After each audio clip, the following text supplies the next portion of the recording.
Hi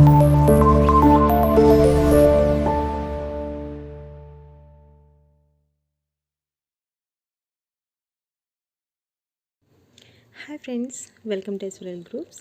చాలా రోజుల తర్వాత వీడియోతో మీ ముందుకు వచ్చేసాను.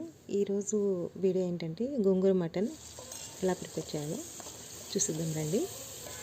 యాజ్ యూజువల్గా కళాయిలో ఆయిల్ వేసేసి లైట్గా ఆనియన్స్, చిల్లీస్, లైట్గా సాల్ట్ వేసి ఆనియన్స్ ఫ్రై అయ్యేంత వరకు వేయించాలి. తర్వాత సాల్ట్ వాటర్లో 15 మినిట్స్ నానబెట్టుకున్న మటన్ని కళాయిలో వేసి మీడియం ఫ్లేమ్ మీద ఉడకనివ్వాలి. ఉడకనిచ్చిన తర్వాత మటన్ వేగేంత వరకు వెయిట్ చేయాలి. ఇది మీడియం ఫ్లేమ్ మీద చేసుకుంటేనే చాలా టేస్ట్ వస్తుంది. ఇలా మటన్ బాగా బాయిల్ అయ్యి ఫ్రై అయ్యేంత వరకు ఇలా 10 మినిట్స్కి ఒకసారి మూత తీసి ఇలా కలుపుతూ ఉండాలన్నమాట. చూడండి ఎంత గోల్డిష్ రంగులో వచ్చేసింది మటన్, చూసారా? అలా ఆయిల్ పైకి తేలిపోవాలన్నమాట మటన్లో నుంచి. ఇంకొక విషయం ఏంటంటే మటన్ అనేది ఫ్యాట్.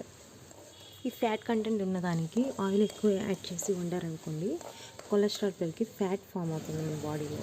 అది ఇంకొంచెం ఫ్రై అయ్యేలోపు అల్లం వెల్లుల్లి పేస్ట్, పెరుగు, ధనియాల పొడి, కొంచెం కారం, 1 టమాటో, కొత్తిమీర రెడీ చేసుకున్నాం. నెక్స్ట్ అది బాగా ఫ్రై అయింది కదా, ఈ ఫ్రై అయిన దాంట్లో మనం ఇంతకుముందు ప్రిపేర్ చేసుకున్న అల్లం వెల్లుల్లి పేస్ట్, ధనియాల పొడి, కారం, జీలకర్ర పొడి ఇవన్నీ మిక్స్ చేసి కారం వాసన పోయేంత వరకు ఫ్రై చేసుకుందాం.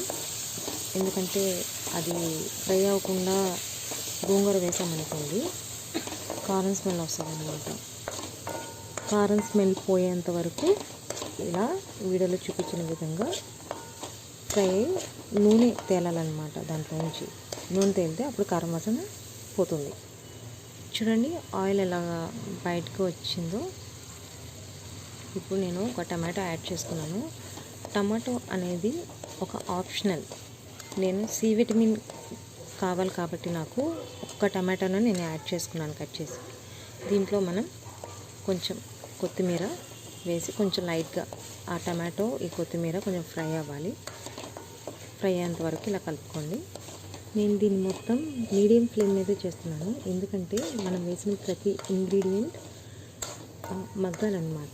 మగ్గి ఆయిల్ బయటికి తేలిపోతేనే ఇది ఏ కర్రీకైనా టేస్ట్ వస్తుంది. దీంట్లో నేను కొంచెం గోంగూర యాడ్ చేస్తున్నాను.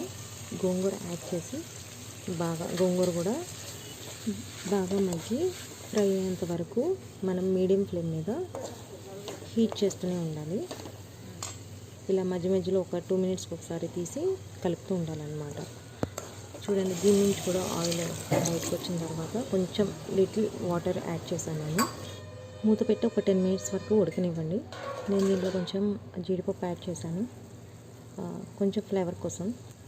చూసారా ఎంత బాగా ఫ్రై అయిందో? ఆయిల్ కూడా తేలిపోతుంది చూడండి. ఇలా వస్తేనే మనకి కర్రీ టేస్ట్ అనేది చాలా బాగుంటుంది. మీరు దీన్ని మీడియం ఫ్లేమ్ మీదే ఇలా వండితే, అంటే కొంచెం ఓపిక చేసుకొని వండాలన్నమాట. అంటే స్టవ్ దగ్గరే కొంచెం టైం స్పెండ్ చేసి ఇలాంటి వంటకాలు అనేది చేసుకోవాలన్నమాట. చూడండి ఎంత కలర్ఫుల్గా ఉందో. Thanks for watching the video. Thank you.